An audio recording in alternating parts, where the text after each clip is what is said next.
Hi hello నమస్తే. నేను మీ ఎడపా వినీత్. ఈరోజు నేను చెప్పబోయే పాడ్కాస్ట్ హెన్రీ చార్లెస్ బుకోవిస్కీ. జననం హెన్రిచ్ కార్లెస్ బుకోవిస్కీ ఆగస్టు 16, 1920 మార్చి 9 నుంచి 1994 వరకు అతను జీవించాడు. ఒక జర్మన్ అమెరికా నాస్ ఏంజలిస్ను గరం యొక్క సామాజిక, సాంస్కృతిక మరియు ఆర్థిక వాతావరణం ఆయన రచనలను ప్రభావితం చేసింది. బుకోవిస్కీ రచనలు పేద అమెరికన్ల సాధారణ జీవితాలు, రచనాచర్య, మద్యం, మహిళలతో సంబంధాలు మరియు పని యొక్క శ్రమను ప్రస్తావిస్తాయి. భూగర్భ వార్తాపత్రిక ఓపెన్ సిటీలో notes of a dirty old man కాలం ఫలితంగా బుకోవిస్కీ 1940ల ప్రారంభమై 1990ల ప్రారంభం వరకు చిన్న సాహిత్య పత్రికలలో మరియు చిన్న ప్రెస్లలో విస్తృతంగా ప్రచురించాడు.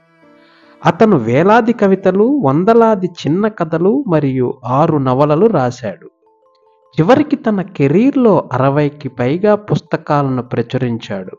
ఈ రచనలలో కొన్ని అతని స్నేహితుడు మరియు తోటి కవి చార్లెస్ పాట్స్ ప్రచురించిన అతని poems written before jumping out of an 8-story window మరియు burning in water, drowning in flame వంటి ప్రసిద్ధ రచనలు ఉన్నాయి. ఈ కవితలు మరియు కథలను తరువాత జాన్ మార్టిన్ యొక్క బ్లాక్ స్పారో ప్రెస్, ఇప్పుడు హార్పర్ కాలిన్స్ ఎక్స్ప్రెస్ అతని రచనల సంపుటాలుగా తిరిగి ప్రచురించింది. ఒక సమీక్షకుడు గుర్తించినట్లుగా తన చేష్టలు మరియు ఉద్దేశపూర్వక విదూషక ప్రదర్శనల కారణంగా బుకోవిస్కీ తరువాతి దశాబ్దాలలో భూగర్భ రాజుగా మరియు చిన్నవారి సారాంశంగా కొనసాగాడు.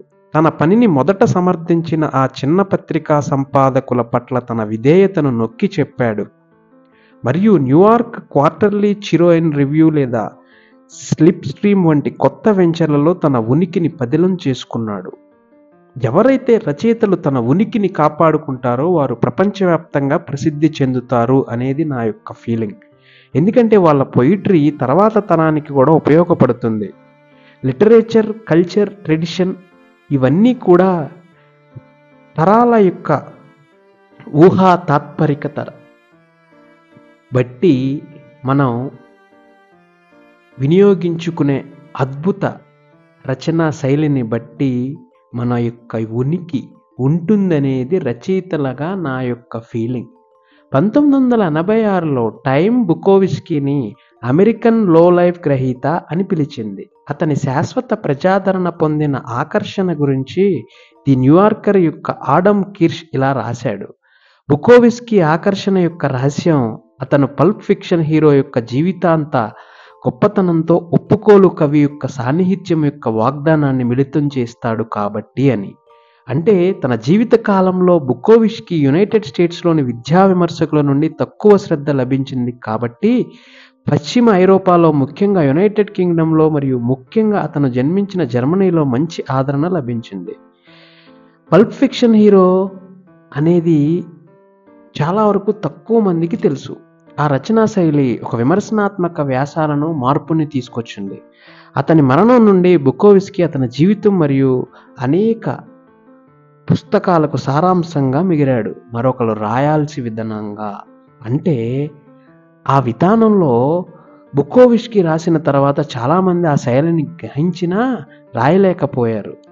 ఎందుకంటే వలస వచ్చిన చాలామంది జర్మన్లు ఎక్కడ స్థిరపడినా కూడా వాళ్ళ యొక్క కల్చర్ని మాత్రం ఎక్కడా కూడా వదలలేదు.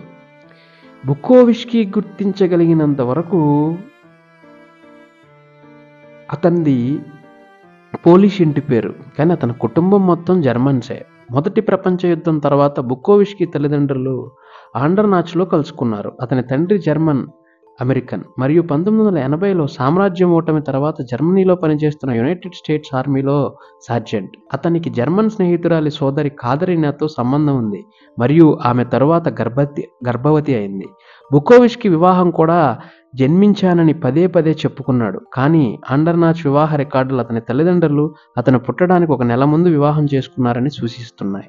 తరువాత బుకోవిస్కీ తండ్రి భవన నిర్మాణ కాంట్రాక్టర్ అయ్యాడు. యుద్ధం తర్వాత గొప్ప ఆర్థిక లాభాలను సంపాదించాడు మరియు 2 సంవత్సరాల తర్వాత కుటుంబాన్ని ప్యాప్హెండోర్ప్ నేడు కోట్లెంజ్లో భాగంగా మార్చాడు. అయితే యుద్ధానంతర నష్టపరిహారాలు జర్మనీకి అవసరం కావడంతో అతని స్తబ్దతో కూడిన ఆర్థిక వ్యవస్థ మరియు అధిక స్థాయి ద్రవ్యోల్బణానికి దారితీసింది.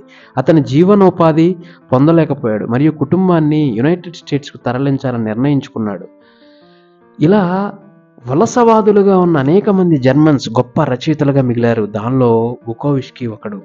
అతను మానసిక స్థితిని, అలాగే లోన్లీనెస్ని, ఏకాంతాన్ని గొప్పగా వివరించాడు. తన పొయిట్రీస్ యొక్క రచనా శైలి ఎలా ఉంటుందంటే మనం అంగీకరించే విధానంలో ఉండదు.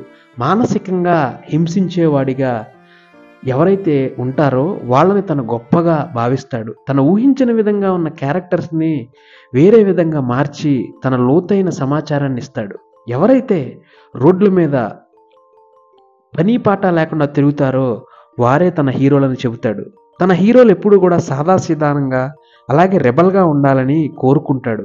తండ్రి కొడుకుని డిసిప్లైన్లో పెట్టడానికి తన బిహేవియర్ ఎలా మారుస్తాడో బుకోవిస్కీ కూడా తన రచనా శైలిని అలా మారుస్తుంటాడు. ఎప్పుడు ఎలా కావాలి అనే గొప్ప తాంత్రిక విధానాన్ని తన రచనా శైలిలో పొందుపరిచాడు. ఎంతోమంది యువతీ యువకులను గొప్ప వస్తువులుగా మార్చి వాళ్ళు ప్రేమలో ఉంటే ఎలా ఉంటారు, సెక్స్ చేస్తూ ఎలా ఉంటారు, రొమాన్స్తో ఎలా ఉంటారు, అలాగే కుటుంబాన్ని నడుపుతూ ఎలా ఉంటారు, వాళ్ళు పెరిగి పెద్ద అయిన తర్వాత వాళ్ళ జీవితంలో కోల్పోయే విధంగా ఏమి కోల్పోతారు, వాళ్ళ ఆనందాన్ని, దుఃఖాన్ని, సంతోషాన్ని, సుఖాన్ని ఎలా అనుభవిస్తారు, అనుభవిస్తే వాళ్ళ యొక్క రహస్యం ఏంటి, ఆ రహస్యాన్ని వాళ్ళ జీవితంలో ఎలా మార్చుకుంటారు, అలాగే గొప్ప సమిధులుగా, గొప్ప సమాధులుగా ఎలా మారుతారు, ప్రపంచానికి వాళ్ళు గొప్ప ప్రేమికులుగా ఎలా ఎగ్జాంపుల్స్గా అంటే ఉదాహరణలుగా నిలుస్తారు అనేది తన రచనా శైలిలో చెప్పాడు. అలాగే మతం యొక్క ప్రస్తావన, మతం ఎంతవరకు మనిషిని శాసిస్తుంది, ఎంతవరకు మనిషిని ముందుకు తీసుకెళ్తుంది, ఒకవేళ నిజంగా దేవుడు అనేవాడు ఉంటే తను కేవలం ప్రేమను మాత్రమే పంచాలి, భక్తిని కాదు అంటాడు. ఇలా బుకోవిస్కీ అనేక రచనలు తన శైలిలో ప్రపంచాన్ని మార్చే విధంగా చేసి ఉక్కిరి బిక్కిరి చేశాడు. కాబట్టి ఇలాంటి బుకోవిస్కీలు మళ్ళీ పుట్టాలి, మళ్ళీ మరో తరానికి కావాలి అని తన రచనల్ని మనం ఏ విధంగా తీసుకోవాలో తెలుసుకోవాలని ఈ తరాన్ని కోరుకుంటూ ఇది ఈరోజు పాడ్కాస్ట్. Thank you.